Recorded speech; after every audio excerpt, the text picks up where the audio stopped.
మా మమ్మీ చేసిన పనికి నేను షాక్ అయిపోయినా. ఇంతకీ ఏం చేసిందో తెలుసా? Hi, welcome back to my channel. This is Pratyusha. మంచిగా బయట ఆడుకుంటుంది మా బుడ్డదానికి. ఇంకాసేపట్లో ఎవరు వస్తారో కూడా తెలియదు.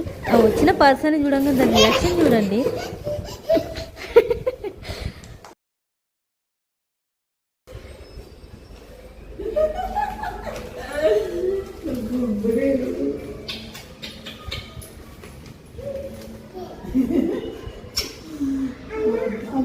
మేము వచ్చి 1 వీకే అయింది. బట్ మా మమ్మీని మాత్రం చాలా మిస్ అయినట్టుంది. ఏ మాట కామాట మా మమ్మీని చూడంగానే మా బుడ్డుదాని హ్యాపీనెస్ అంత ఇంత కాదు. వీళ్ళ బాండింగ్ చూస్తే అప్పుడప్పుడు నాకు జెలస్ వస్తుంది, ఎక్కడ నన్ను పక్కకు పడేస్తారో అని. ఇంత దూరం ట్రావెల్ చేసి రావడానికి గల రీజన్ కస్టర్డ్ యాపిల్స్ ఇవ్వడానికి. వారం మొత్తం ఆఫీస్లో వర్క్ చేసి మా మమ్మీకి సండే ఒక్కరోజే హాలిడే దొరుకుతుంది.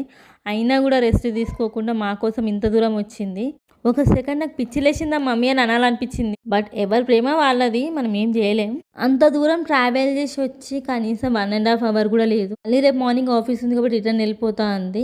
ఆ విషయం చెప్పగానే డిసప్పాయింట్ అయిపోయినా. మీ పేరెంట్స్ కూడా ఇలాంటి క్రేజీ పనులు ఏమైనా చేశారా? చేస్తే కామెంట్ సెక్షన్లో కామెంట్ చేయండి.